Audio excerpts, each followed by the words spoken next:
Good evening, all of you. I hope you all are doing good.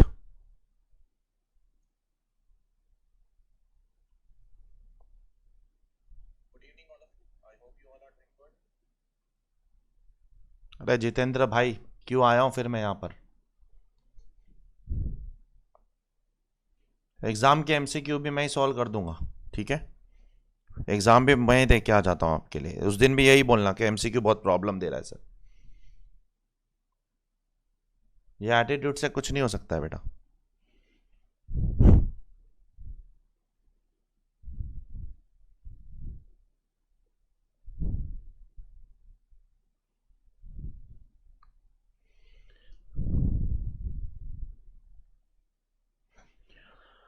So here we are to discuss few more case studies today, as we have done in the last session for your paper 6C ICI case study digest. Okay.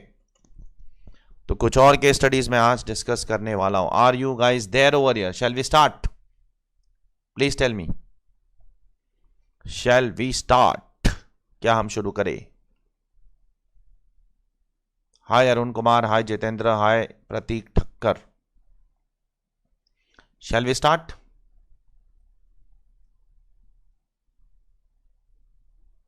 So let's start with case study number 23.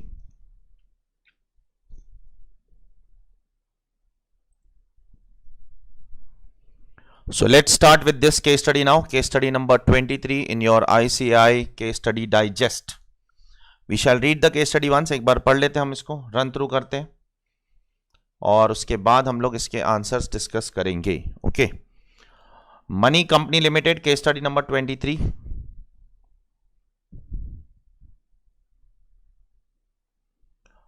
Delhi is engaged in manufacture of medicines, textiles and auto parts. It has total borrowing of 50 crores by way of loan as on 31st March 2021. It entered into an agreement with the Trend LLC of Japan for digital advertising space for online advertisement of its product. The amount payable to Trend LLC as per agreement is 2,12,000 rupees and it was paid on 10th of March 2021 without deducting equalization levy. In another transaction with Geneva LLC, UK, Money Company Limited did not deposit. बेटा जितेंद्र, अगर ढंग से पढ़ा होता तो फिर ये दिक्कत कभी नहीं आती, ठीक है? आप इलेक्टिव पेपर को लेते हो कैसे, जैसे मतलब एक डीटी जैसा ही है वो, उस तरीके से अगर एटीट्यूड होगा तो वो कभी जिंदगी में सॉल्व नहीं हो पाएंगी केस स्टडीज। मैंने हमेशा बोला है that elective paper is a separate paper, it's not a extension of DT. जो उसको वैसे लेता है उसको ये पेपर में दिक्कत होनी है, ऑब्वियस बात है, उसमें कुछ नई चीज नहीं है, उसमें कुछ हैरानी वाली बात नहीं है मेरे लिए। In another transaction with Geneva LLC, UK Money Company Limited did not deposit equalization levy amount of 36,000 before the prescribed date and the delay was of 30 days. Tilt INC Country X advance US dollar। एक बार मैं read कर रहा हूं पूरा question, आप लोग ध्यान दो प्लीज। मुझे तो पता है क्या है इसका आंसर, बट आप लोग ध्यान दो। Tilt INC Country X advance US dollar कितना? $10 million। कितना US dollar? $10 million, ठीक है। अब $10 million कितना होता है? 1 crore. On 1/6/2020 to KS Private Limited, India, in foreign currency. KS Private Limited accepted the loan amount under an agreement approved by Central Government of India. The loan carries interest at the rate of 9% per annum, payable in foreign currency for financial year 2020-21.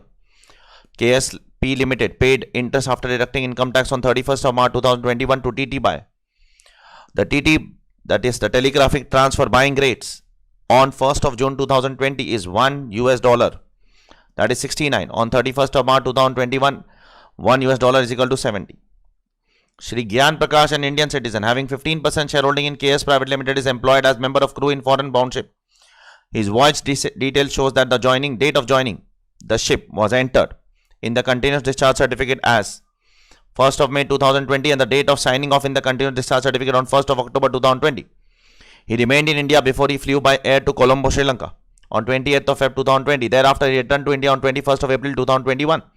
His salary income of 15 lakhs for financial year 2021 includes income equivalent to 8 lakhs for services rendered outside India on board ship credited to his NRE account maintained with State Bank of India. He stayed in India for 120 days in each of the 10 previous years preceding the previous year 2020-21. Assume that he was on eligible voyage during the previous year 2021. Shri Gyan Prakash paid interest of 5 lakh on amount borrowed from Joe, a non-resident for the purpose of doing trading business in Sri Lanka during the financial year 2021.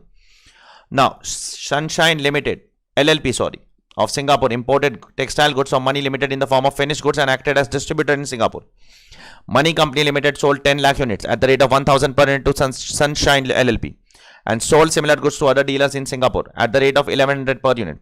Money Company Limited received bank guarantee on 1/4/2020 for availing cash credit of 8 crores for which Sunshine Limited LLP was guarantor. The terms of the trade for other dealers was to make payment within 1 month from the date of sale of goods by Money Company Limited, whereas for Sunshine LLP the credit period allowed was 3 months from the date of sale of goods. The cost of capital may be taken as 12% per annum and the supply of goods as uniform throughout the year. Proceedings against non-resident under Black Money Act. Suraj, an ex-director of Money Company Limited, was running a proprietary business at Delhi. He left India and settled in UK from 10th of April 2016. He never left India previously since April 2008. He acquired a property in his name in the financial year 13-14 at Malaysia by under-invoicing his export sales of 200 lakhs. The assessing officer came to know of this in March 2021 based on the investigation made by Enforcement Directorate in some other person's case. AO, having received some concrete evidences against Suraj, issued a notice under Section 10 of Black Money Act. And on 27th of March 2021, the Assessees Council contended that since the assessee is not resident in financial year 2021, a notice under Section 10 could not be issued to him. Swish LLC, Japan, entered into an agreement for executing a turnkey project for setting. कितनी बड़ी case study, इतना लंबा चौड़ा case study डाल के रखा है 25 mark के लिए. मतलब कंटेंट बहुत ज्यादा है, क्वेश्चंस बहुत छोटे हैं. For setting up a power plant in India for Money Company Limited, the consideration was $150 million, which could be proceeded with through a term loan given by SBI. The payment was split as per the agreements in the following manner: $15 million for design of power plant outside India, which is taxable as per applicable presumptive provision. $100 million for offshore supply of equipment and spares. No role was played by P in India of Swish LLC. $35 million for local supply to be sourced in India and towards installation charges in India for the project. Assume it is taxable on net income basis. The fair market value of the offshore design is $25 million. The offshore supplies were over invoiced by equal amount. Swish LLC has a subsidiary A Limited in India from 1st 2017. Swish LLC follows calendar year as accounting year. The consolidated group revenue of Swish LLC on various calendar dates are as follows. ठीक है, ये अलग date दिया. The telegraphic transfer dates are given, and then the A Limited is designated as alternate reporting entity of the international group. Based on the above facts, you are required to answer the following questions. So now the first question is there in front of us. The first MCQ: when does the consolidated group revenue of Swish LLC exceed the threshold limit for CBC reporting and state the due date for filing such report? तो सबसे पहले बताइए, CBC reporting के लिए consolidated group revenue कितना cross होना चाहिए? कितना क्रॉस होना चाहिए? 5,500 करोड़ रुपए क्रॉस होना चाहिए, वो भी पिछले साल में. बराबर. अब वो बढ़कर 6,400 करोड़ हो चुका है, लेकिन वो नवंबर 21 और मई 21 या जुलाई 21 जब भी आपका एग्जाम है उनके लिए अवेलेबल नहीं है. नवंबर 21 वालों के लिए 6,400 करोड़ की लिमिट हो चुकी है. उसके बारे में मैं अलग से एक लेक्चर लेकर बात करूंगा. ठीक है, तो 6,400 करोड़ रुपए हमारे लिए रेलेवेंट नहीं है जुलाई वालों के लिए. नवंबर वालों के लिए 6,400 करोड़ रेलेवेंट है. मई वालों के लिए, जो जुलाई में एग्जाम देने वाले, बहुत कंफ्यूजन है, मई जुलाई जून अलग अलग डेट. ठीक है, उसके लिए 5,500 करोड़ का टर्नओवर लास्ट ईयर का होना चाहिए. ठीक है, अब जरा ध्यान से देखना. स्विश एलएलसी, क्वेश्चन क्या है बराबर से पढ़ना. ठीक है, बहुत इंटेलिजेंट क्वेश्चन है. When does the consolidated group revenue of Swish LLC exceeded the threshold limit? चलो देखते हैं. ठीक है, अब उसका यहां पर 700 मिलियन है. 700 मिलियन कितना होता है? 700 मिलियन होता है 70 करोड़. कैलकुलेटर उठाओ. 70 करोड़. ठीक है, 70 करोड़ प्लस आपको यह भी जानना होगा Swish LLC accounting year follow करता है. अकाउंटिंग ईयर मतलब उसका December year will be year end. ठीक है, नॉट द मार्च.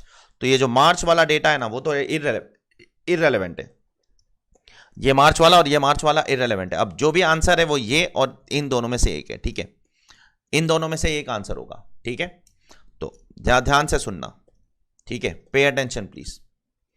क्वेश्चन बराबर से देखो, बहुत इंटेलिजेंट क्वेश्चन है. ठीक है, क्वेश्चन क्या पूछ रहा है? When does the consolidated group revenue of Swish LLC exceeded the threshold limit? तो threshold should exceed 5,500 crore rupees of last year. अगर लास्ट ईयर का थ्रेशोल्ड 5,500 करोड़ क्रॉस हो जाता है तो करंट ईयर में आपको सीबीसीआर करना पड़ेगा, ठीक है। तो अब the first one is out of question. The why it is out of question, why it is out of question मैं आपको बताता हूं। बिकॉज 700 मिलियन को अगर मैं कंसिडर करूं तो 70 करोड़ होता है। यहां पर रेट क्या दिया गया है, 31 दिसंबर का रेट क्या है 2019, 31 दिसंबर 2019 का रेट 67 है। अगर मैं उसको उससे मल्टीप्लाई करूं तो 4,690 करोड़ आएगा। तो ये साल तो आपके लिए एप्लीकेबल नहीं है, बराबर। ये भी एप्लीकेबल नहीं है क्योंकि ये कैलेंडर ईयर फॉलो करता है तो मार्च वाला डेट रेलेवेंट नहीं है। ये भी एप्लीकेबल नहीं है क्योंकि कैलेंडर ईयर फॉलो करता है तो मार्च वाला डेट रेलेवेंट नहीं है। इसके लिए रेलेवेंट क्या है, ये है, ये रेलेवेंट है। कैसे रेलेवेंट है, सुनो। इसका अकाउंटिंग ईयर कौन सा है, अकाउंटिंग ईयर, इसका अकाउंटिंग ईयर है 31 दिसंबर 2021। तो इस साल में इसको सीबीसीआर एप्लीकेबल है या नहीं है, उसके लिए ये अपने last accounting year that is 31 December 2020 को देखेगा कि consolidated group revenue is it greater than 5,500 crore. उसके लिए इसको क्या करना पड़ेगा, इस डेट का रेवेन्यू लेना पड़ेगा। लेकिन रेवेन्यू तो डॉलर्स में है, तो डॉलर्स में है तो क्या करने का, इस डेट का उसको क्या लेना पड़ेगा, 1200 million. 1200 million is equivalent to how much, 120 crore. हम लोग करोड़ में आंसर निकाल रहे हैं, लेकिन ये तो मिलियन डॉलर में है, मेरे को रुपीस में कन्वर्ट करना है। तो इस डेट का करेंसी एक्सचेंज रेट लेने का, तो इस डेट का करेंसी एक्सचेंज रेट भी क्वेश्चन में दिया गया है। 31 दिसंबर 2020 का एक्सचेंज रेट कितना है, $69 रुपीस है, 69 rupees per dollar. Therefore, it will come to 120 crore into 69, which will come to 8,280 crore, which exceeds 5,500 crore. Therefore, this is the year for which ये साल उसका कंसोलिडेटेड ग्रुप रेवेन्यू एक्सीड हो जाता है। कितने को एक्सीड कर देता है, जो लिमिट लॉ ने मेंशन की है। Did everybody understand this, the first part. Therefore first part का आंसर क्या आएगा, 31 दिसंबर 2020 को उसका ग्रुप रेवेन्यू 8,280 करोड़ क्रॉस होता है, और ये वो डेट है जिस दिन माना जाएगा कि उसका group revenue is exceeding the threshold limit in the section. अरे आर यू क्लियर। तो अब ये कौन से साल में सीबीसीआर भरेगा, इस साल में। अब सीबीसीआर भरने की टाइम लिमिट क्या है, within 1 year from the end of the financial year और end of the accounting year. इसका अकाउंटिंग ईयर 31 दिसंबर 2021 को खत्म होता है, तो इसका ड्यू डेट क्या हो जाएगा सीबीसीआर का, 31 December 2022 will be the due date, and therefore the answer is 8280, 31 December 2020 and 31st December 2022, and therefore the answer is 3 and 7, and 3 and 7 is given in point number C, and therefore the answer is point number C. Did everybody understand this? Please give the confirmation very fast. अरे MCQ में ही तो कमाल है, descriptive question तो चिंदी होता है वैसे भी, उसमें क्या है। Did everybody understand this? Prateek Thakkar, Megha, Jitendra, Arun Kumar, Shall I go ahead?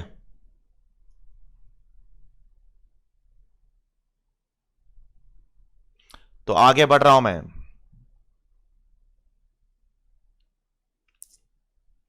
Second MCQ, is tax required to be deducted at source on the amount of interest paid to mister जो,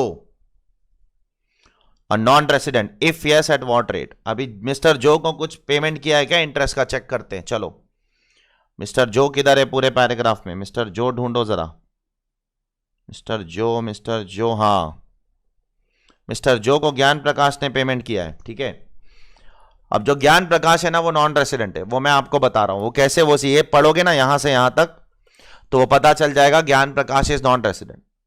वो आगे वैसे भी आगे सम में पता लगाना है उसका रेसिडेंशियल स्टेटस, तो जब आगे रेसिडेंशियल स्टेटस पता लगाऊंगा ना तो उसमें पता चल जाएगा कि वो रेसिडेंट है कि नॉन रेसिडेंट। क्योंकि यहां पर ज्ञान प्रकाश के ऊपर मेरे को भाषण देना है, क्या वो रेसिडेंट है कि नॉन रेसिडेंट है।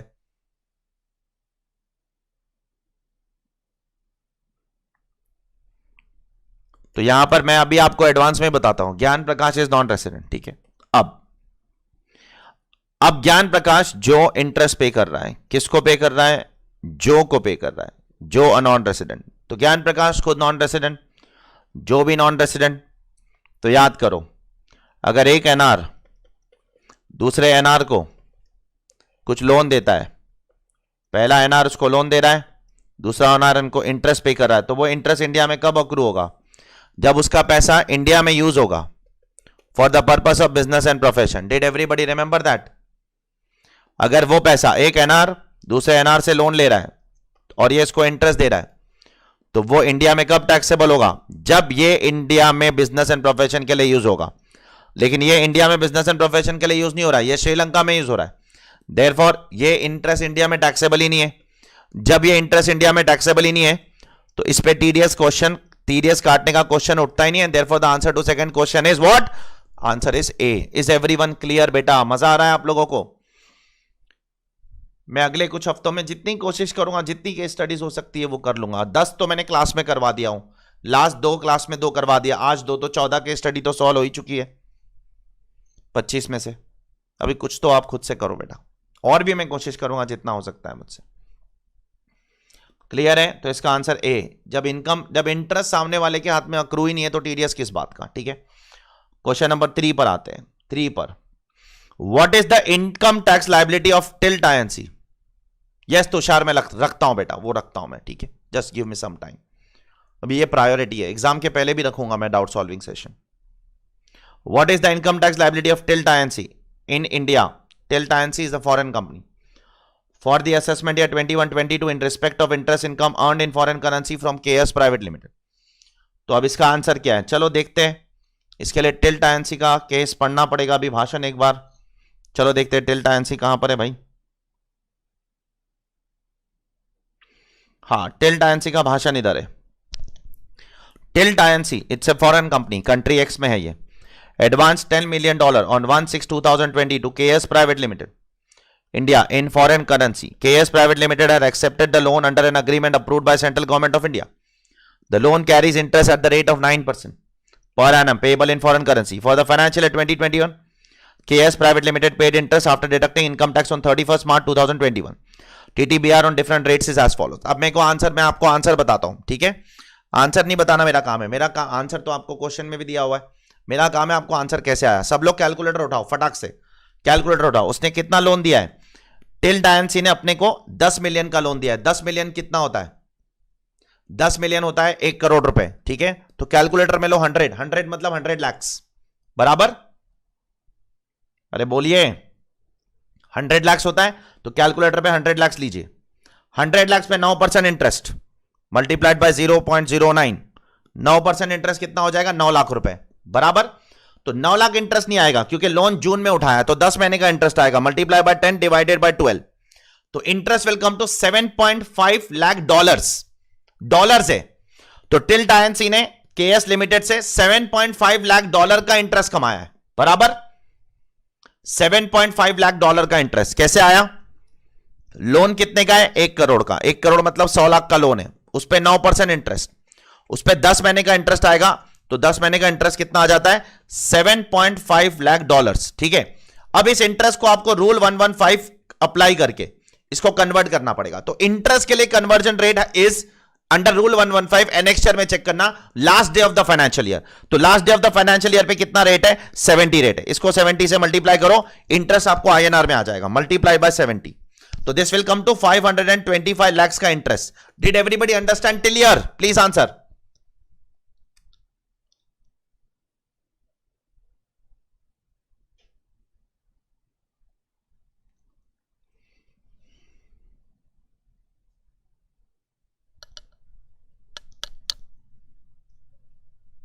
आज बोलोगे? हाँ, अब ये 525 लाख रुपए का क्या है? इंटरेस्ट है, सॉरी इंटरेस्ट है। अब इस पे टैक्स लगाना है, कितना? 5% टैक्स लगेगा इस पे। क्यों सर? 194 LC, कितना परसेंट? 5% टैक्स। कैलकुलेटर उठाओ। 194 LC, क्यों 194 LC? हाँ, ये इंडियन कंपनी, ये फॉरेन कंपनी, ये फॉरेन कंपनी और इंडियन कंपनी के बीच में अग्रीमेंट भी है, और ये अग्रीमेंट 1/6/2020 को हुआ है। तो 31 जुलाई 2023 के बीच में अगर अग्रीमेंट होगा तो 194C में आप कवर्ड हो, 194 LC में, सी नहीं। तो इस पे कितना टैक्स आ जाएगा? तो 525 lakhs इंटू 5%, ठीक है, इंटू 2% सरचार्ज। क्यों? फॉरेन कंपनी है, 10 करोड़ से कम इनकम है, 1 करोड़ से ज्यादा इनकम है। 525 lakhs है तो 10 करोड़ से ज्यादा कम है ना, 1 करोड़ से ज्यादा है ना, तो इस पे टैक्स कितना आएगा? Tax will be 525 lakhs. Pay 5% plus 2% surcharge plus 4% cess. जो भी आंसर आएगा वो आंसर आ जाएगा 27.846. आया क्या तुमको? ये आंसर आना चाहिए. और अगर 27.846 आंसर आता है and therefore your answer is what? Answer in this question is I guess D. बहुत मेहनत करनी पड़ती है एक एक एमसीक्यू के लिए. गलत है, 26 पॉइंट नहीं है, 27.846. आया आंसर 27.846. आप चेक कर सकते हो आईसीआई के आंसर से बाद में. ठीक है, वो सब सही है आईसीआई का आंसर.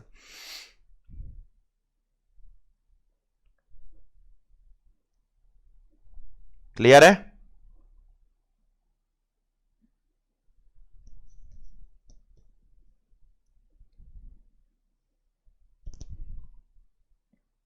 बेटा या अमन यार, मैं अभी बीच में यार भी कैसे इंटरप्ट कर रहे हो आप यार? या मैं केस स्टडी करा रहा हूं और बीच में आप कुछ और ही क्वेश्चन पूछ रहे हो बेटा. प्लीज यार ऐसे मत कीजिए. हाँ इधर देखो. How much Money company Limited must pay towards equalisation levy for the online advertisement space provided by Trend LLC and what is the due date for the payment of equalisation levy. ये तो बहुत चिंदी question है. Money को कितना equalisation levy पे करना है और कब तक पे करना है. ठीक है, तो अभी मनी ने देखो जापान वाले केस में, तो मनी ने इसको 2,12,000 रुपया पे किया है. तो 2,12,000 पे 6% और क्या इंटू 6% कितना आता है? तो 12,720 प्लस ये कौन से मंथ का है? मार्च का है. तो मार्च का पेमेंट कब तक करोगे? अप्रैल तक. 7 अप्रैल तक पे करने का. कितना? इसका 6%. 6% comes to 12,720 rupees. Is everyone clear? जल्दी जल्दी बोलो, जल्दी बोलो, हाथ चलाओ फटाफट. तो answer is 12,720 and 7 April. I hope you got the answer. Clear है? जल्दी बोलो बेटा, फिर आगे बढ़ता हूं मैं, क्योंकि आपका समय ज्यादा इंपॉर्टेंट है. मेरे को ज्यादा टाइम वेस्ट नहीं करना है. शॉर्ट एंड स्वीट, फटाफट मेरे को हर एक चीज का रीजनिंग देना है ताकि एग्जाम के दिन आपको सॉल्व भी करना है. तो फटाफट फास्ट मोड पे सॉल्व कर लोगे सब कुछ. 1.5x पे देखकर खत्म कर देना सब कुछ. ठीक है. हाँ, and last but not least, last MCQ. How much is the amount of penalty payable by Money company Limited for delayed remittance of equalisation levy in respect of transaction with Geneva LLC and how much of the expenditure would be disallowed for non remittance. तो यहां पे पूछ रहा है कि Geneva LLC को जो payment किया है, जेनेवा एलएलसी के साथ जो ट्रांजैक्शन किया है उसमें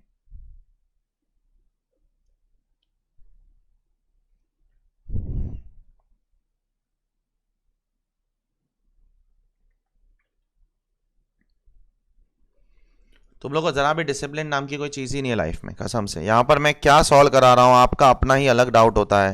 ठीक है, कुछ अलग ही दुनिया से आए हो आप लोग. ठीक है, खुद से कुछ करोगे ही नहीं लाइफ में कभी. I am really sorry for that. तुमको पता है पूरे इंडिया में कोई और सॉल्व करा रहा है ये सब चीज? हाँ, करा रहा है तो कर लो जाकर. पूरे इंडिया में कोई और एक भी केस स्टडी सॉल्व करवाया आईसीआई की केस स्टडी डाइजेस्ट आने के बाद?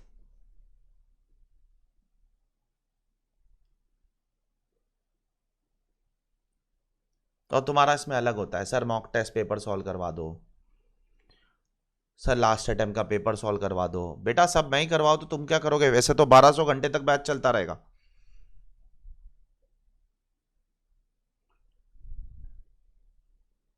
You should understand that we are discussing some question now. You can ask at the end. खत्म हो जाए, पेशेंस रखो उतना. ये केस स्टडीज में मुझे भी तो डिस्टर्बेंस हो सकता है ना. अल्टीमेटली मैं भी तो इंसान हूं ना. तो मेरे को केस स्टडी मुझे भी तो पढ़नी पड़ती है, मुझे भी तो सॉल्व करनी पड़ती है, मुझे भी तो रीजनिंग सोचनी पड़ती है. इंसान ही हूं मैं भी. सुपरमैन भगवान तो नहीं हूं मैं कि बस देख लिया ऐसे ही बस आ गए सारे आंसर. मुझे भी तो डिस्टर्बेंस हो सकता है. प्लीज यार थोड़ा सा ना डिसिप्लिन रखो लाइफ में. पूछ रहा है यहां पर जो जेनेवा को पेमेंट कर रहे हो उसमें कितना पेनाल्टी लगेगा. पेनाल्टी इज, अगर लेट पेमेंट करते हो ना इक्वलाइजेशन लेवी का, तो लेट पेमेंट का कितना पेनाल्टी है? 1,000 रुपीज पर डे. ठीक है, तो कितने दिन से डिले किया उसने? चेक करो, 30 दिन का.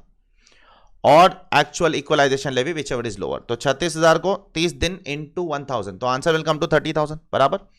अब यहां पर दूसरा क्वेश्चन है. दूसरा क्वेश्चन क्या है कि कितना खर्चा डिसला होगा. बोलो कुछ भी खर्चा डिसलाउ नहीं होगा. क्यों? क्योंकि उसने 30 दिन में पे कर दिया ना. खर्चा कब डिसला होता है? जब आप due date of filing of return तक पे नहीं करते हो, बराबर. अब अगर मान लो ये मार्च का भी पेमेंट है, ये मार्च का भी पेमेंट है, तो इसने 30 दिन के अंदर तो पे कर ही दिया है ना बेटा. अरे आई hope you got this point यार।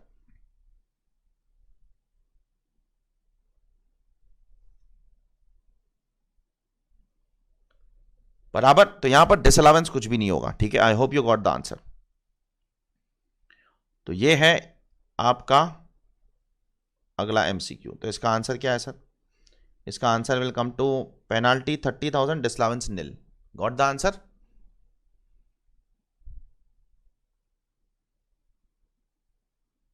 बोलिए। पेनाल्टी 30,000, डिसअलावेंस निल, ठीक है। तो ये आपके 5 एमसीक्यूज है जो जल्द से जल्द मैंने खत्म करने की कोशिश की है। नाउ क्वेश्चन नंबर 6 पे जाता हूं मैं। डिस्क्रिप्टिव क्वेश्चन है, 4 डिस्क्रिप्टिव क्वेश्चन है यहां पर। पहला, determine whether Money and Sunshine are associated enterprise. क्या ये दोनों एसोसिएट एंटरप्राइज है? पहला पार्ट। दूसरा, if so compute the ALP of transaction between them and quantify the amount to be added to the income of Money if any by way of primary adjustment. तो सबसे पहले, क्या Money और Sunshine associated है? The answer is yes, ये दोनों associated है। Sir कैसे? मैं बताता हूं। क्योंकि ना सनशाइन मनी को कुछ 8 करोड़ का लोन दे रहा है। चेक करना कितने का लोन दे रहा है। लोन नहीं, गारंटी दे रहा है। कितना? 8 करोड़ का गारंटी दे रहा है। Sunshine was guarantor for 8 crore. अब किसको दे रहा है? मनी को दे रहा है। अब मनी के पास टोटल लोन कितना है? ऊपर लिखा है 50 करोड़। तो अगर 50 करोड़ में से 8 करोड़ लोन आपको सनशाइन दे रहा है, तो 8 करोड़ डिवाइड बाय 50 करोड़ कितना होता है? 16%। और एसोसिएटेड एंटरप्राइज बनने के लिए दो एंटिटी को 10% भी गारंटी एक एंटिटी दूसरे एंटिटी को दे देगा ना, तो both of them are deemed to be associated enterprise. Are you clear? तो ये एसोसिएटेड एंटरप्राइज तो है, पक्की बात है। अब दूसरा सवाल ये उठ रहा है, क्या इसका कुछ एडजस्टमेंट होगा? मनी और इसके बीच में जो ट्रांजैक्शन हो रहा है, क्या उसमें कुछ एडजस्टमेंट होगा? हाँ होगा। तो यहां पर देखते क्या चल रहा है दोनों के बीच में नाटक। तो पहला पार्ट, क्या दोनों एसोसिएटेड एंटरप्राइज है? The answer is yes. अब दूसरा पार्ट, क्या दोनों के बीच में कुछ एडजस्टमेंट होगा? The answer is yes. तो कितना एडजस्टमेंट होगा? चलो देखते हैं।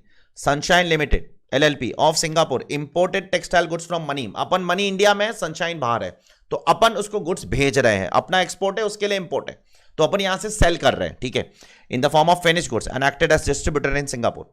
Money company Limited sold 10 lakh units at the rate of 1000 per unit to sunshine. तो अपन ने सनशाइन को कितने में बेचा? 1000 रुपया per unit. And sold similar goods to other dealers in Singapore at 1100। मतलब सिंगापुर में दूसरे लोगों को हम लोग 1100 में बेच रहे और अपने एसोसिएट एंटिटी को 1000 में बेच रहे। तो यहां हम लोग कौन सा मेथड यूज कर सकते हैं? कंपेरेबल अनकंट्रोल प्राइस मेथड, ठीक है। कप मेथड यूज कर सकते हैं। कप मेथड यूज करो, 1100 को बेच लो। अरे यस और नो? कप मेथड में स्टेप नंबर 1 यही होता है ना कि आप अनरिलेटेड पार्टी को कितने में सेल कर रहे हो, वो आपका बेस होगा, और जो भी प्राइमरी एडजस्टमेंट है वो करते रहो, ठीक है। फंक्शनल डिफरेंसेस, तो फंक्शनल डिफरेंसेस खास नहीं है इसमें, कुछ एक ही है बस। क्या है? ये टर्म्स ऑफ ट्रेड है। The terms of trade for other dealers was to make payment within 1 month from the date of sale by Money company Limited, whereas for Sunshine it was 3 months. तो देखो, other dealers को मैं क्या बोलता हूं कि आपको मुझे 3 महीने में पे करना, 1 महीने में पे करना पड़ेगा, ठीक है। बराबर से देखो, the terms for other dealers को बोलता हूं आपको मैं जो भी सामान बेच रहा हूं 1100 रुपए में, वो आपको मुझे 1 महीने में बेचना पड़ेगा, 1 महीने में पेमेंट करना पड़ेगा। सनशाइन अपना आदमी है, उसको बोलता हूं 3 महीना। तो ऑब्वियसली सनशाइन को मैं महंगे में बेचूंगा ना, 2 महीने का कॉस्ट एक्स्ट्रा ऐड करके। अरे यस और नो? तो बस वो एक ही एडजस्टमेंट है और कुछ भी नहीं है, ठीक है। कुछ बहुत खास प्रोविजन नहीं है ये देखो, 1100 बेस ले लो प्लस 2 महीने का extra cost of capital add कर दो, क्योंकि जब हम अदर यूनिट को बेचते, अदर कंपनीज को बेचते, तो उसको हम लोग 1 महीने का क्रेडिट देते, अपने एसोसिएट एंटिटी को 3 महीने का। तो उसका एसोसिएट एंटिटी को जो सामान बेच रहे हो वो एक्सपेंसिव होगा 2 महीने से, 2 महीने का कॉस्ट ऑफ कैपिटल उसमें ऐड हो जाएगा, वो 1122 रुपया हो जाएगा। कैसे आया? 1100 रुपया इंटू 12% कॉस्ट ऑफ कैपिटल का रेट दिया, इंटू 2 मंथ्स डिवाइड बाय 12। ये ऐड कर दोगे 1122 रुपए आपका arms length price, actual selling price 1000 रुपए में बेच रहे हो आप अपने एसोसिएट एंटिटी को, डिफरेंशियल अमाउंट को मल्टीप्लाई कर दो 10 लाख यूनिट से, क्योंकि टोटल 10 लाख यूनिट सेल किया है। अरे आर यू क्लियर? बोलो बेटा। ऐसा हमने पिछले केस स्टडी में भी ऐसा एक क्वेश्चन था, अगर आपको याद है तो, केस स्टडी नंबर 17 या 13 कहीं तो था ऐसा। Are you clear?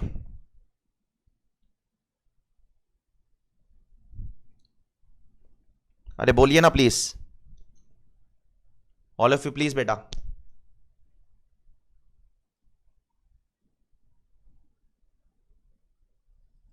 खाली ऑनलाइन मत रहो, मैं मारूंगा चमाट एक को घर पे आके पर्सनली। आंसर कर दो please. Question number 7, determine the residential status of Gyan Prakash and compute his taxable salary for previous year 2021। चलो ठीक है, ज्ञान प्रकाश का रेसिडेंशियल स्टेटस देखते। अभी ज्ञान प्रकाश ने क्या गुल खिलाया पहले ये देखो, ऊपर चलो आ जाओ। ये ज्ञान प्रकाश है, ठीक है। ज्ञान प्रकाश इंडियन सिटीजन है, चलो ठीक है। अब ये लेकिन इंडियन सिटीजन है, लेकिन foreign bound ship, crew member of a foreign bound ship है, शिप में क्रू मेंबर है, तो इसके लिए कंटिन्यूस डिस्चार्ज सर्टिफिकेट वाला प्रोविजन अप्लाई हो जाएगा कि जब से कंटिन्यूस डिस्चार्ज सर्टिफिकेट में डेट एंटर हुआ है, साइन इन और साइन ऑफ का डेट माना जाएगा वो इंडिया में नहीं है, बराबर। ये डेट से ये डेट माना जाएगा वो इंडिया में नहीं है, ठीक है। तो इस डेट को वो इंडिया छोड़कर गया और इस डेट को इंडिया वापस आया, तो यहां से यहां तो वो इंडिया में था ही नहीं। इसका मतलब कहना इसे 1 अप्रैल से 30 अप्रैल तक वो इंडिया में था, बोलिए। उसके बाद वो 2 अक्टूबर से वापस इंडिया में था 27 फेब तक, क्योंकि उसके बाद वापस वो चला गया कुछ नहीं, चलो ही remained in India before he flu.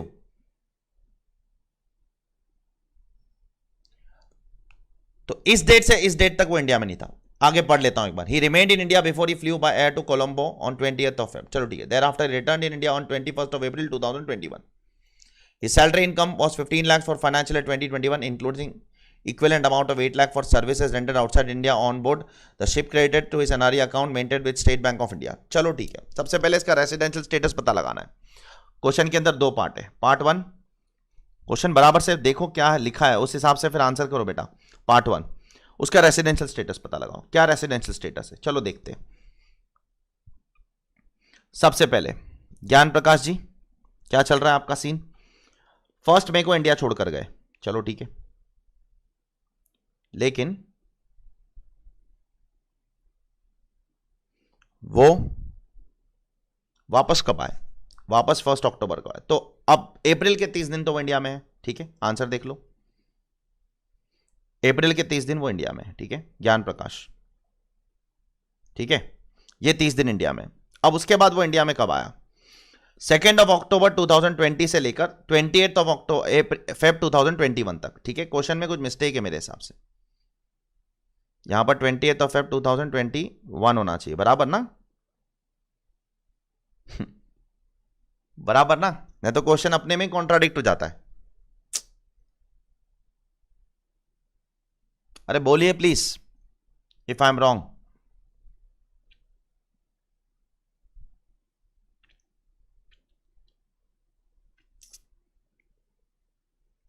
अरे भाई कुछ तो बोल दो।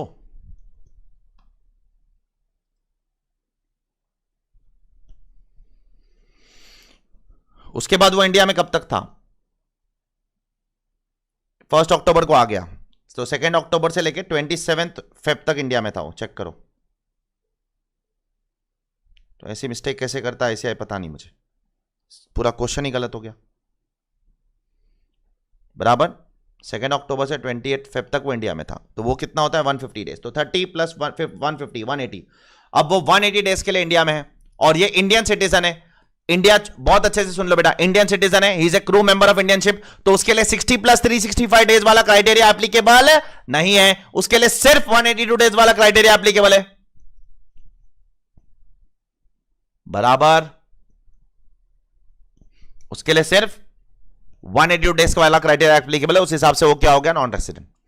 अब अगर वो नॉन रेसिडेंट हो गया तो क्वेश्चन का पार्ट 2 क्या है? उसके लिए 60 प्लस 365 नहीं देखने का। Indian citizen who is a crew member of Indian ship is not considered to be what?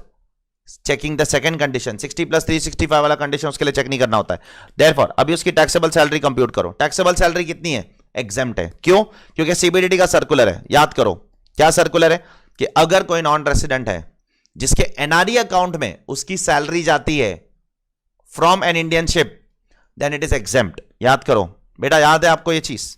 Please बोलिए बेटा, थोड़ा अच्छा लगेगा दिल को सुन के। एग्जेम्प्ट है या नहीं है ये? बोलिए।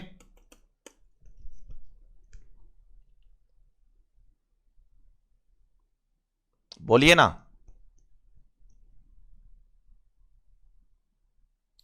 एग्जेम्प्ट है या नहीं है? चलो ठीक है, मत बोलो, नहीं बोलना है तुमको ना, मत बोलो, जाओ। मेरा काम है पढ़ाना, एक बार मैं पढ़ा देता हूं सारे के सारे points. Question number 3, that is the third descriptive question. Is the issue of notice on Suraj under section 10 of black money act 2050 tenable in law? Mister Suraj को ब्लैक मनी लॉ में नोटिस आई है, क्यों आई है? चलो देखते।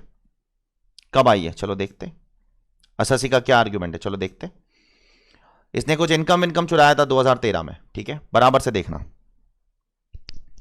अब नोटिस कभी आई, 2021 में। एसएससी का आर्ग्यूमेंट क्या है मालूम, जिस साल में नोटिस आई ना उस साल में मैं रेसिडेंट नहीं हूं। क्या आर्ग्यूमेंट है उसका, जिस साल में नोटिस आई है उस साल में मैं रेसिडेंट नहीं हूं। अबे लेकिन जब तूने कांड किया तब तो रेसिडेंट था ना, चेक करो। जब कांड किया, जब इनकम चुराया, तब क्या रेसिडेंट था, चेक करो। Suraj, an ex director of money company limited, was running a proprietary business at Delhi.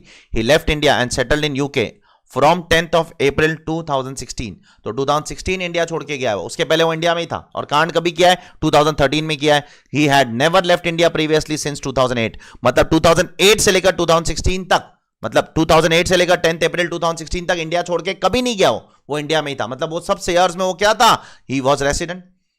अब सेक्शन 2 क्या बोलता है ऑफ ब्लैक मनी लॉ, कि अगर आप करंट ईयर में रेसिडेंट हो तो भी आप लायबल हो, और अगर करंट ईयर में नॉन रेसिडेंट हो लेकिन जिस दिन कांड किया था उस टाइम पे रेसिडेंट थे तो भी आप लायबल हो ब्लैक मनी लॉ के अंदर। अरे याद है बेटा आपको ये चीज, ब्लैक मनी लॉ में दोनों केस कवर्ड है। देयरफॉर एसएससी का आर्ग्यूमेंट फालतू है, कोई मतलब नहीं बनता है। प्रोविजन देखो अच्छे से, दिखता है ये section 2(2) of black money law. SSC means a person who is a resident and who is also a non-resident, but he was resident in the year in which to which the income referred. अरे are you clear? तो ये SSC का argument गलत है, इसके ऊपर black money law लग सकता है। I hope you got the answer. तो क्वेश्चन किस चीज पे था, इतने बारीक पॉइंट पे था। क्या जिस साल एओ आपको पकड़ रहा है, क्या उस साल में भी एसएससी को रेसिडेंट होना जरूरी है? बिल्कुल नहीं। रेसिडेंट कब होना जरूरी है, जब इनकम चुराई थी उस साल में। आज नॉन रेसिडेंट होगा तो भी फंस सकता है। I hope you got the answer, ठीक है। And last but not least, चौथा question, does the arrangement between Swish LLC Japan and money company limited Delhi attract GAAR? If not, will the provisions of transfer pricing apply for the determination of arm's length price? Examine, assume that $1 is equal to 70 rupees. चलो ठीक है, बहुत अच्छा question है। क्या इन दोनों के बीच में जो ट्रांजैक्शन हो रहा है, क्या उसमें गार लग सकता है? बहुत ही चिंदी क्वेश्चन है ये, सेम टू सेम क्वेश्चन। अगर गार का लेक्चर तुमने मेरा देखा है, जिंदगी में मुझसे गार पढ़ा है, तो ये सेम टू सेम अरेंजमेंट मैंने आपको क्लास में कराया हूं। बोलिए बेटा, ये सेम टू सेम अरेंजमेंट आपने किया है कि नहीं किया? इनवॉइस को तोड़कर वो 3 पार्ट में बना रहा है, 3 पार्ट में इनवॉइस बना रहा है। कुछ ट्रांजेक्शन बोलता है भारी करो ताकि इंडिया में टैक्स ना लगे। ये गार का सबसे पहला केस है। अरे हाँ या ना? तो चलो देखते हैं हरकत क्या कर रहा हूं। Swish LLC Japan entered into an agreement for executing a turnkey project for setting up a power plant in India for Money Company Limited. The consideration was $150 million, which could be proceeded with through a term loan given by SBI. The payment was split as per the separate agreements in the following manner. तो अब ये हरकतें क्यों कर रहा है वो? Tax इवेट करने के लिए। 150 मिलियन का कुछ कॉन्ट्रैक्ट है, उसको 3 पार्ट में तोड़ रहा है। $15 million for design of power plant outside India, which is taxable as per presumptive provisions. $100 million for offshore supply of equipment. No role was played by P in India of Swiss LLC. ये same to same गार का case है, आप check करना अपनी book के अंदर भी कवर है। $35 million for local supply to be sourced in India and towards installation. अब इसका जो ये 15 करोड़ है ना, 15 मिलियन है ना, जो भी है 15 मिलियन, उसका फेयर मार्केट वैल्यू 25 मिलियन है। The offshore supplies were over invoiced by equal amount. तो ये भी 10 मिलियन से ओवर सप्लाइड है, ठीक है। सब जगह गड़बड़ है, सब गड़बड़ है। गार अट्रैक्ट होगा, गार कब अट्रैक्ट होता है? जब there is an impermissible avoidance arrangement. और इम्परमिसेबल अवॉइडेंस अरेंजमेंट के अलग अलग सर्कमस्टेंस है। क्या क्या सर्कमस्टेंस है? बहुत सारे सर्कमस्टेंसेस, उसमें से एक बताता हूं जो यहां पर रेलेवेंट है, ठीक है। मैं सारे के अंदर नहीं घुस रहा हूं अभी।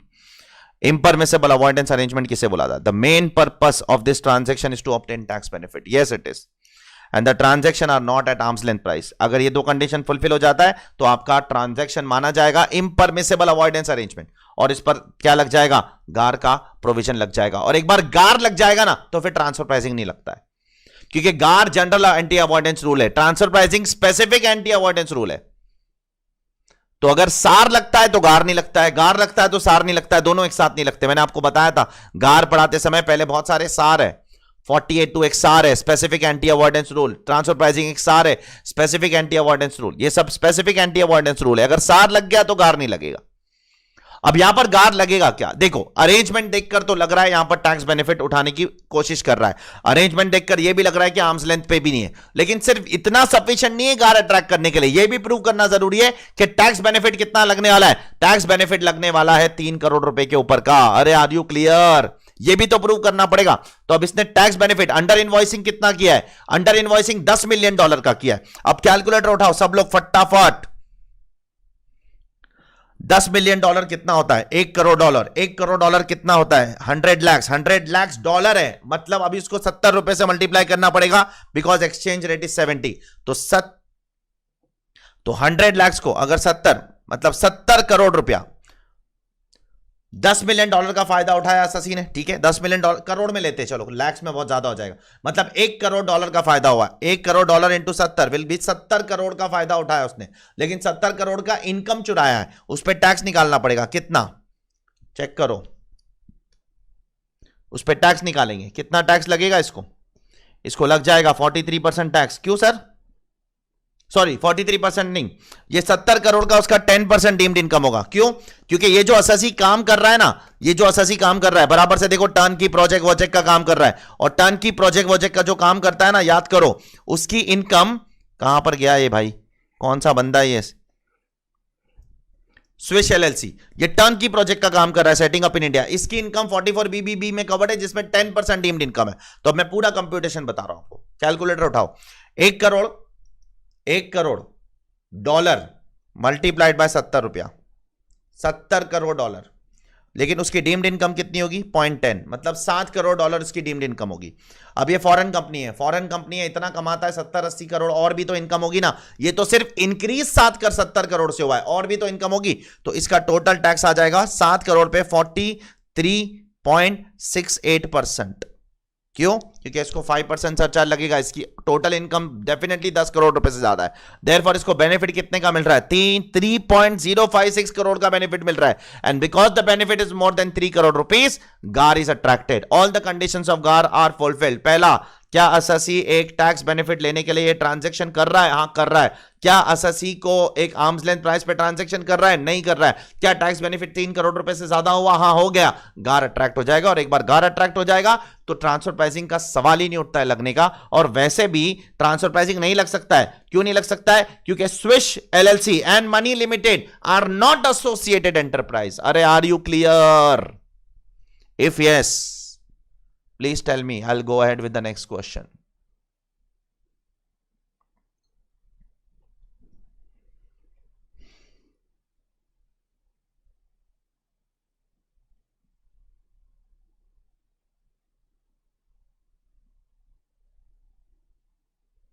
नहीं बोलोगे आज?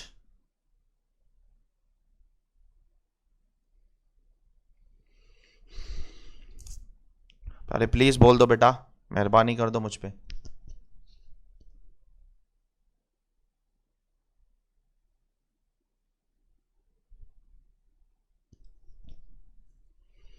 चलो ठीक है, ये आपकी केस स्टडी नंबर 23 थी। जबरदस्त केस स्टडी, छोटी केस स्टडीज है, कोई बहुत ज्यादा बड़ी नहीं है, बट जबरदस्त केस स्टडी है। उसी तरीके से केस स्टडी नंबर 24, इसको एक बार रीड कर लेते, ठीक है, और फिर बाद में हम लोग इसको सॉल्व करेंगे। Shall we start? बोलिए प्लीज।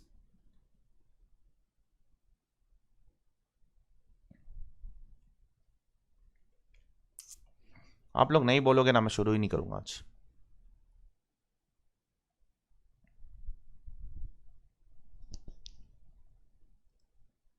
बहुत नाटक है कसम से।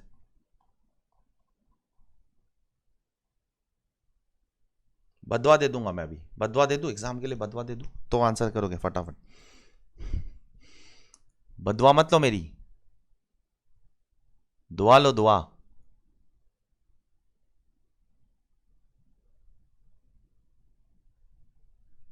हाँ, क्वेश्चन नंबर 24, एक्स लिमिटेड। मैं सब अतरंगी वाली केस स्टडी उठा रहा हूं, जो एकदम सिंपल है वो वाली नहीं उठा रहा हूं। चलो सुनो प्रतीक, सुनो मेघा, सुनो कृष्ण, बहुत अच्छी केस स्टडी है भी। X Limited, an Indian company operating through its subsidiary and branches in various countries. The group is engaged in into discovery, clinical testing, and manufacturing of pharmaceutical drugs. X Limited is located in SEZ and is eligible for deduction under Section 10AA during the previous year 2021. In the course of its business, X Limited has entered into the following transaction during the previous year 2021. Transaction 1. Interest paid on loan taken from wholly subsidiary AINC USA for 60 million. X Limited has appropriately withheld tax on payment of interest to AINC under the Act. हाँ, ये case study tough है ऐसा नहीं है बेटा, easy case study है, don't worry, कुछ भी टफ नहीं है इसमें. Payment for back office support services to होल्डली own subsidiary ZINC Philippines for $20 million rupees on a credit terms of 30 days. This transaction is not taxable in India for ZINC. The identified comparable operated on 60 days credit terms and were exposed to normal risk as borne by any other third party service provider in the industry. Transaction number 3. Sale of finished pharmaceutical drugs to its branch office, permanent establishment in Dubai for 10 million. Machinery transferred free of cost to BGmbH, Germany for setting up a factory. X Limited is a 50% JV partner in BGmbH, GmbH, Germany. Purchase of basic chemicals from an unrelated entity, CLLP, UK for 5 million rupees. The terms of this transaction were determined in substance between CLLP, UK and Y Limited, India by a prior agreement. More than half of the directors of Y Limited are appointed by X Limited. The purchase of packing material from Y Limited India for $90 million. Transaction number 7. Receipt of interest on loan given to Y Limited for 80 million. Extract from the Board of Directors reports in the annual report for financial year 2021 is given below. Financial performance. The consolidated group revenue has increased from 38.4 billion in financial year 1920 to 57.5 billion in financial year 2021 due to sustained increase in demand in the market. However, all the entities reporting net losses except for ZINC, as it is in captive entity, compensated on a cost plus market for undertaking routine functions without any intangibles or risk. The following were the major factors impacting the group's profitability. Significant rise in the bad debts and write-off of obsolete inventory have negatively impacted the profitability by 750 million. एक second now. एक second.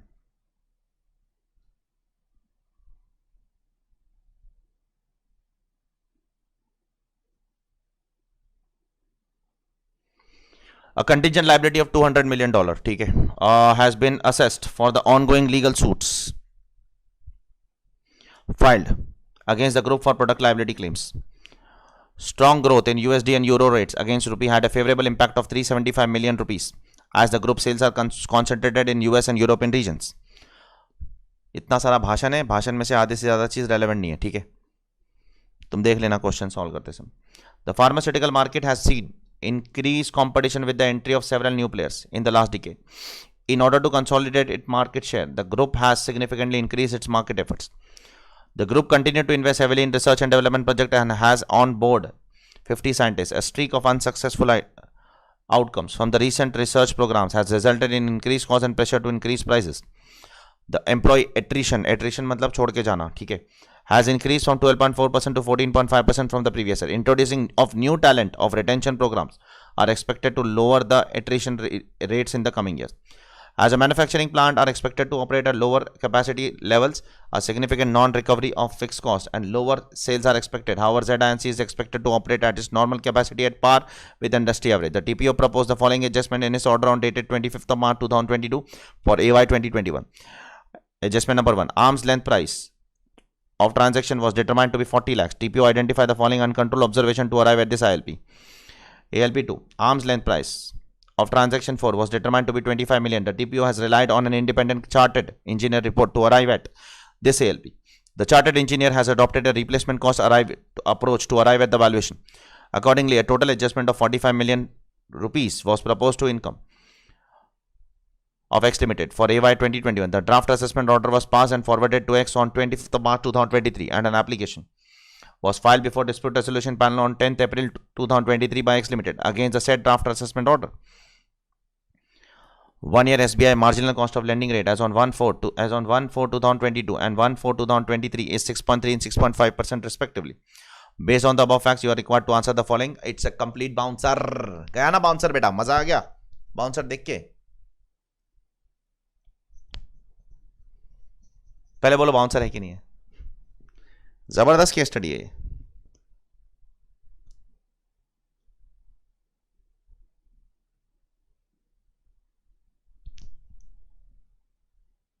इसको मैं करता हूं ना simple, tension नहीं लेने का बेटा लाइफ में, अपन है इधर।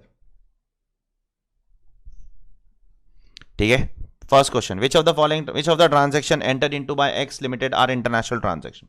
क्वेश्चन कितना स्पेसिफिक है, देखो कौन कौन सा ट्रांजेक्शन जो एक्स लिमिटेड ने किया है वो इंटरनेशनल ट्रांजेक्शन है। एक्स लिमिटेड ने टोटल 7 ट्रांजेक्शन किया है, 7, उसमें से बताओ कौन कौन सा इंटरनेशनल ट्रांजेक्शन है। चलो देखते हैं,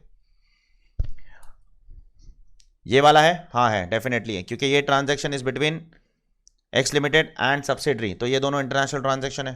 ठीक है, what is an international transaction? An international transaction means a transaction where one of the party is non resident, both can also be non-resident, and it can be in the nature of what?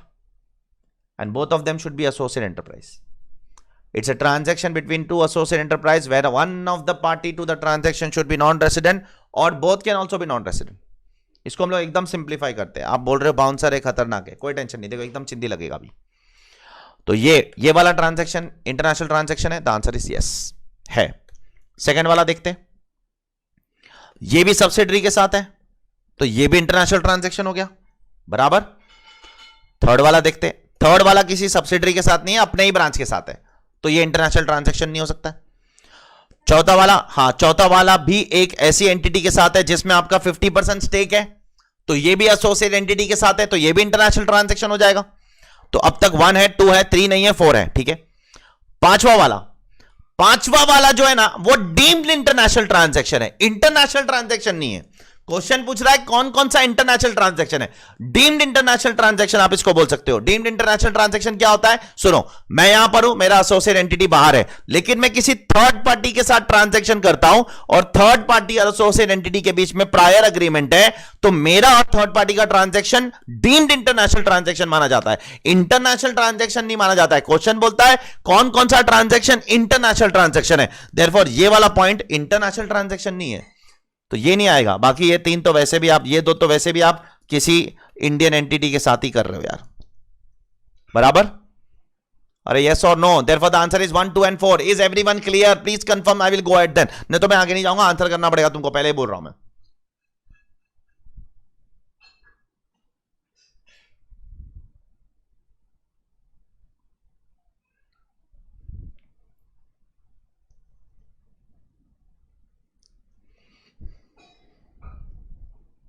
नहीं करोगे तुम, फिर से गाली सुनोगे। हाँ, question number 2, which of the transaction enter into by X limited are specified domestic transaction?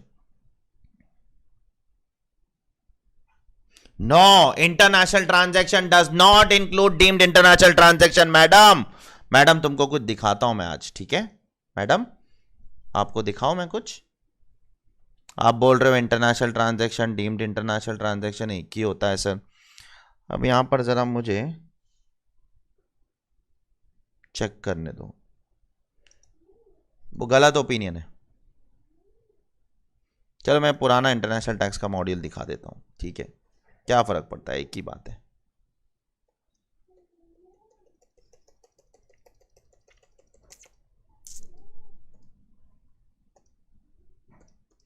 International transaction is not deemed international transaction. Both are separate. Both are under different subsections. Madam आप यहां देखो, international transaction 92B subsection 1, in deemed international transaction 92B subsection 2। Clear है, दोनों अलग है बेटा, ठीक है। हाँ इधर आ जाओ भी। हाँ, which of the following transaction entered into by X Limited are specified domestic transaction under 92BA to attract transfer pricing provision? चलो देखते हैं, क्या इसने ऐसा कुछ किया है जिसको हम डोमेस्टिक ट्रांसफर प्राइसिंग में खींच सकते हैं। अब बताओ डोमेस्टिक ट्रांसफर प्राइसिंग में क्या आता है, मैं बताता हूं। अगर आपकी एक एंटिटी, आपका एक यूनिट ATI है, ATIB बिजनेस में है, और एक यूनिट ATI है, ATIB बिजनेस में नहीं है, और वो दोनों ट्रांजेक्शन करते हैं, तो वो डोमेस्टिक ट्रांजैक्शन में आता है। या आपकी एक कंपनी नॉर्मल कंपनी और एक कंपनी 115BAB में ऑप्ट करती है और वो दोनों आपस में ट्रांजैक्शन करते हैं, तो वो स्पेसिफाइड डोमेस्टिक ट्रांजैक्शन में आते हैं। 92BA में 4-5 सिचुएशन है, वो सिचुएशन में अगर आप फॉल करते हो तो आप स्पेसिफाइड डोमेस्टिक ट्रांजैक्शन में आते हो, अदरवाइज नहीं आते हो। अब यहां पर ट्रांजैक्शन 1 से लेकर ट्रांजैक्शन 7 तक आप जितनी बार देखना चाहते हो बुक खोल के देखो। पेपर 6 ओपन बुक एग्जाम है, कोई टेंशन वाली बात नहीं है। यहां पर ऐसा कोई भी ट्रांजैक्शन नहीं है जिसके अंदर आप जो ट्रांजैक्शन कर रहे हो वो 92BA में से किसी से भी मैच करता है, and therefore answer is none of the above.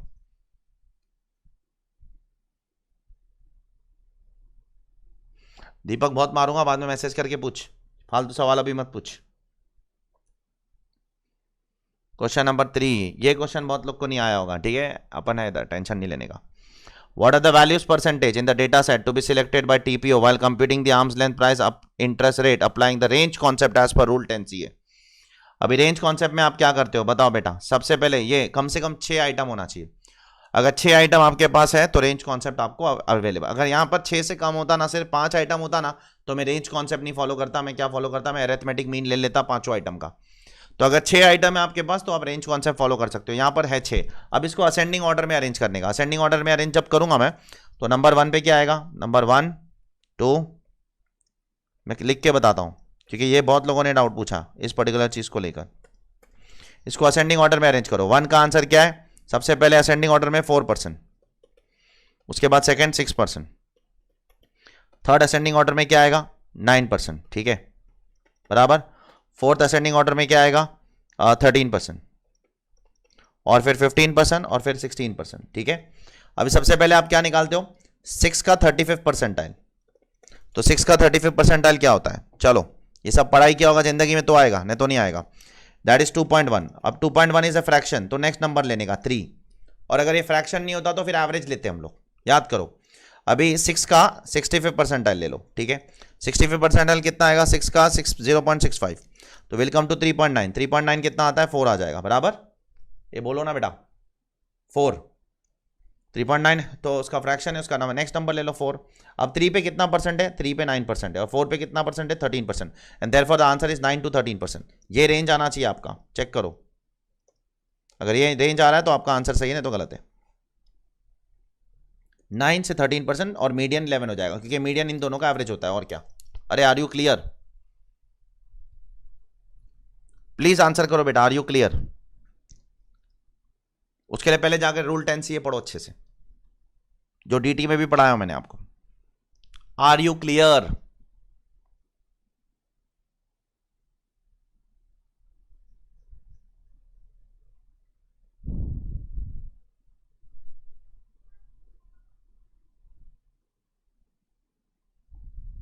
बहुत दुख हो रहा है मेरे को, कसम से बहुत दुख हो रहा है अंदर से।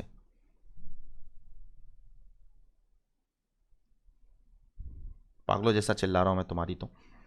Next, what is the due date within which the DRP needs to pass its direction. DRP को डायरेक्शन कब तक पास करना होता है, DRP has to pass the direction within 9 months from the end of the month in which the draft order is forwarded. कब तक pass करना होता है, ड्राफ्ट ऑर्डर कब फॉरवर्ड हुआ है 25 मार्च 2023 को बराबर। तो उस मंथ के एंड से 9 महीने के अंदर डीआरपी को, ये तो बहुत चिंदी है यार, डीआरपी का प्रोविजन खोलो देख लो, और क्या, ज्यादा दिमाग नहीं लगाओ, ओपन बुक है, नहीं याद भी है तो क्या टेंशन है। तो ड्राफ्ट ऑर्डर कब इशू हुआ है, फॉरवर्ड हुआ है 25 मार्च। तो जब भी ड्राफ्ट ऑर्डर फॉरवर्ड हुआ है उसके 9 महीने के अंदर डीआरपी को ऑर्डर पास करना होता है, एंड देयरफॉर उस हिसाब से डीआरपी कब तक ऑर्डर पास करेगा अपना, DRP will pass the order by 31 December 2023। Are you clear, बोलिए 31 दिसंबर 2023। आर यू क्लियर, बोलो, ठीक है। And last but not least, what will be the increase और decrease in the total income of X limited and AINC pursuant to adjustment number 1 proposed by TPO. TPO ने कुछ adjustment number propose किया है, क्या add कर रहा है साला वो, पकड़ो उसको। हाँ,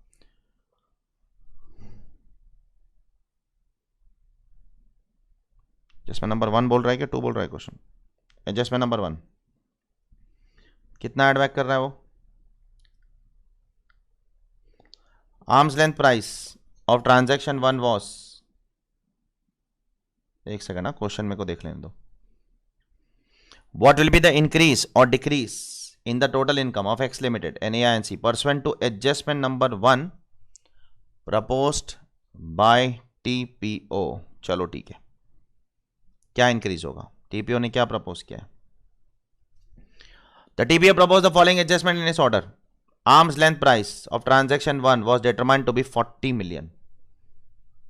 ठीक है, आप कितना दिखा रहे हो ट्रांजैक्शन 1 का आर्म्स लेंथ प्राइस? अरे आप कितना दिखा रहे हो? 60 मिलियन दिखा रहे हो, तो टीपीओ कितना ऐड करेगा? 20 मिलियन बराबर। अब टीपीओ जब ऐड करेगा तो आपकी इनकम तो बढ़ जाएगी, ठीक है, एसएससी की इनकम बढ़ जाएगी ना 20 मिलियन से। क्या सामने वाला अपनी इनकम को घटा सकता है क्या? याद करो, स्पेसिफिक प्रोविजन है उस पर कि यहां इनकम बढ़ेगी लेकिन सामने वाला अपनी इनकम नहीं घटाएगा। Therefore, the answer is what? The answer is D. X limited की इनकम 20 लाख से बढ़ जाएगी। 20 मिलियन इज 2 करोड़, या मिलियन की भाषा नहीं समझ में आती अपने को। 20 million is 2 crore. X limited की इनकम 20 मिलियन से बढ़ जाएगी, लेकिन AINC सामने वाला इनकम, देखो मैंने एग्जांपल दिया था आपको कि यहां इनकम बढ़ा देगा असेसिंग ऑफिसर टीपीओ, लेकिन सामने वाला घटाकर रिफंड नहीं ले सकता है। याद करो 92C में प्रोवाइजो में, याद आ रहा है? ऐसा कुछ भी नहीं होगा जो पूरे सिलेबस में अपन ने पढ़ा नहीं है, बहुत डिटेल में पढ़ा है, बहुत डिटेल में मतलब बहुत ज्यादा डिटेल में पढ़ा है हर चीज बेटा। क्लियर है? अब यहां पर 2 ही क्वेश्चन है बस डिस्क्रिप्टिव में, कुछ ज्यादा खास है नहीं, तो देख लेते हैं। Are you clear with the MCQs बेटा? प्लीज आंसर कर दो जल्दी से। तो टोटल 14 केस स्टडी तो मैंने सॉल्व कर लिया आपके साथ 25 में से। 14 के से 10 तो क्लास में ही सॉल्व करवा दी थी मैंने आपको, ठीक है, और 4 मैंने अभी यहां करवा दी, और 3-4 मैं करवाने की कोशिश करता हूं ये हफ्ते में। 30th के पहले करवा दूंगा, ताकि फिर 30th के बाद आप वैसे भी एफआर पढ़ोगे, ठीक है। चलो, explain the transfer pricing documentation structure bye OECD BEPS section report and examine its applicability to X in the context of Income Tax Act 1961 for AY 21-22.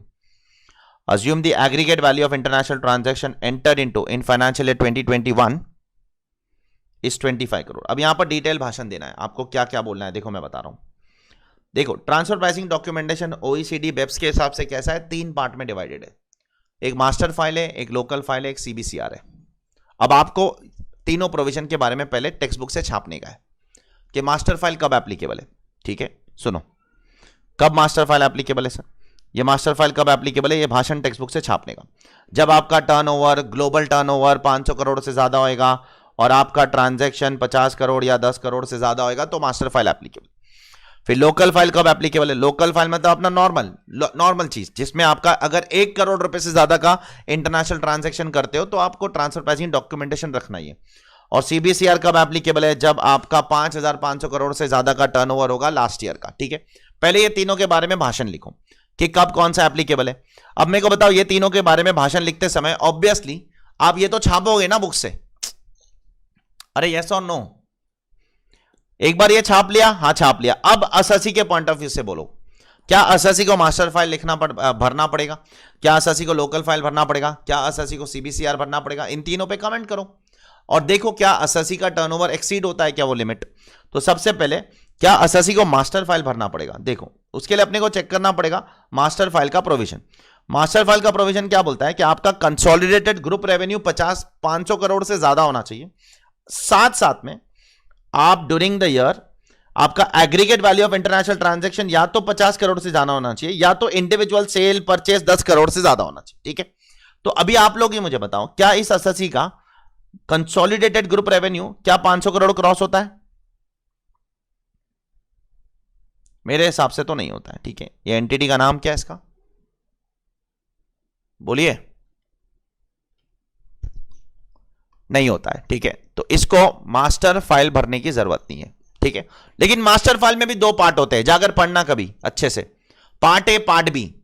Part A सबको भरने का रहता है, जिसमें सिर्फ नाम वाम डिटेल देना होता है, ज्यादा डिटेल नहीं। पार्ट बी ये नहीं भरेगा। पार्ट ए सबके लिए रेलेवेंट है, जाकर बुक में चेक करना, वो CBCR के बाद के पेज पे होगा वो। तो ये एसएससी मास्टर फाइल में पार्ट ए भरेगा, पार्ट भी नहीं भरेगा, क्योंकि पार्ट भी भरने के लिए वो कंडीशंस फुलफिल होनी चाहिए 500 करोड़ 50 करोड़ एक्सेट्रा की, वो नहीं हो रही है fulfil. Clear?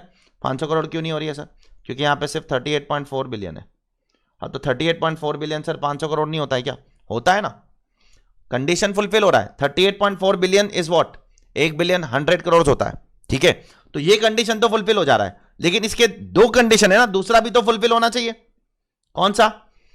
Aggregate value of transaction should exceed 50 crore, वो नहीं हो रहा है, वो सिर्फ 25 करोड़ है। क्वेश्चन बोलता है अरे यार ये क्या हो गया भाई, हाँ वो सिर्फ कितना है? वो सिर्फ 25 करोड़ है, और उसका इंडिविजुअल कोई भी ट्रांजैक्शन 10 करोड़ से ज्यादा नहीं है। अरे आर यू क्लियर?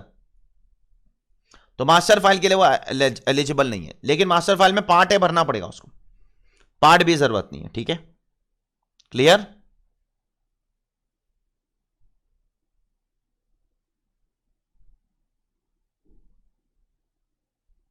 हाँ, लोकल फाइल ऑब्वियसली एलिजिबल है, उसका एग्रीगेट ट्रांजैक्शन 1 करोड़ क्रॉस होता ही है तो भरना ही पड़ेगा। सीबीसीआर ऑब्वियसली नॉट एलिजिबल, उसका 38.4 बिलियन कुछ है, तो सीबीएसईआर के लिए वो एलिजिबल नहीं है। Is everyone clear? 38.4 बिलियन है। अरे बोलो ना बेटा, बहुत ही चिंदी क्वेश्चन है, इसमें कॉपी पेस्ट मारना है खाली, और क्या, खाली कॉन्सेप्चुअल क्लैरिटी रहनी चाहिए सब्जेक्ट की। बोलिए, बोलो तो मैं आगे बढ़ता हूं भाइयों और बहनों।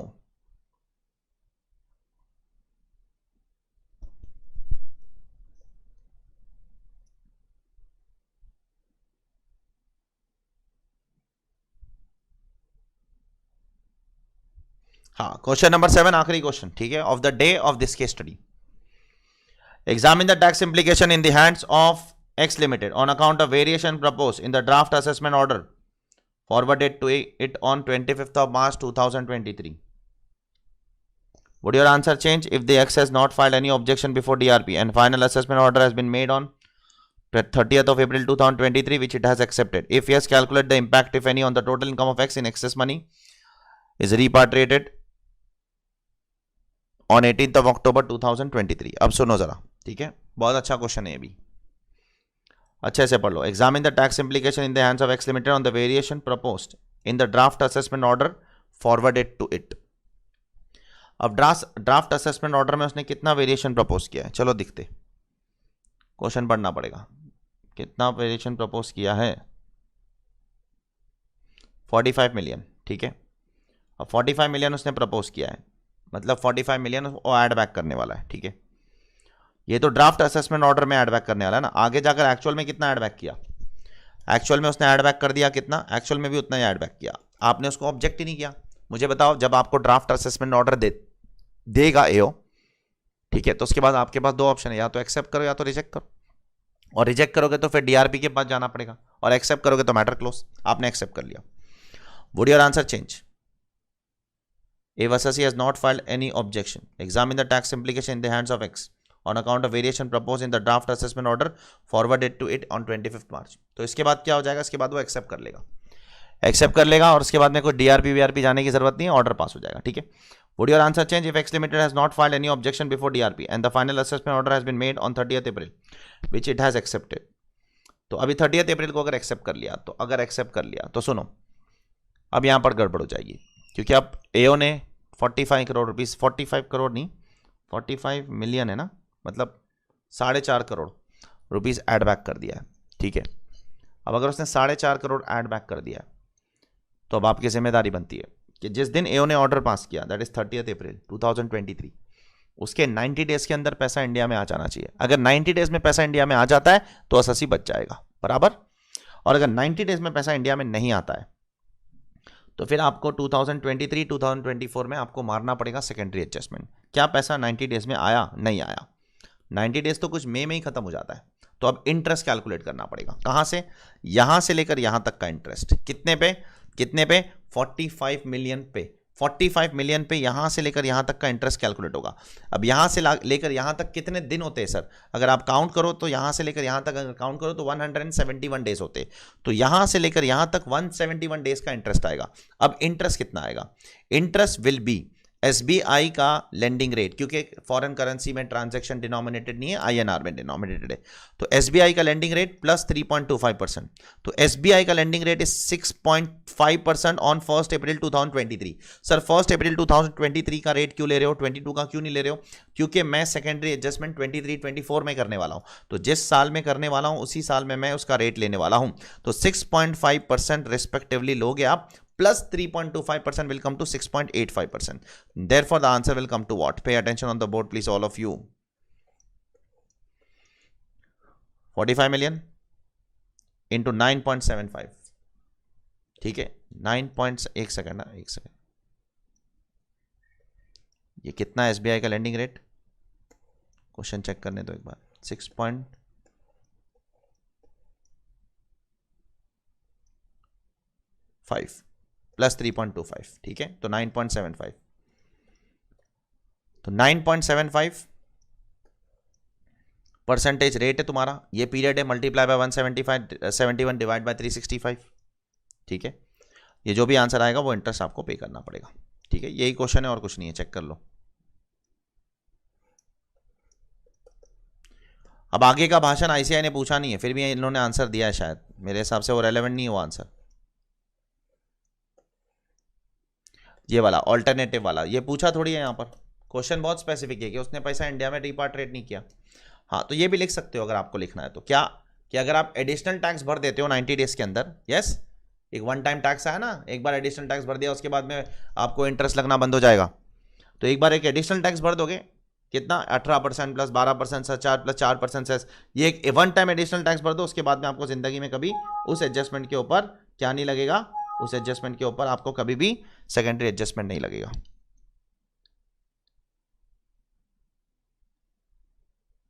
अरे क्लियर है बेटा सबको? तो ये है दो केस स्टडीज जो मैंने आज सॉल्व किया, ठीक है, case study number 23 and 24। I hope everybody is clear with this, yes. अब कोई सवाल पूछ रहा है, how far do you study, ये क्या क्वेश्चन है भाई?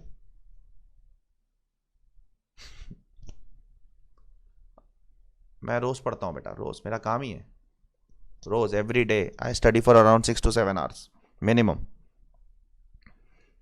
तुम्हारे सब्जेक्ट से रिलेटेड नहीं, तुम्हारे सब्जेक्ट वाली सब चीजें मेरे दिमाग के अंदर है, दूसरी चीज है, ठीक है। तो चलो ज्यादा समय नहीं बर्बाद करते, चलते अभी घर पे जाओ सब लोग फटाफट, और क्या करो, पढ़ाई करो, चलो भागो, जल्दी भागो, चलो जल्दी फटाफट गायब हो।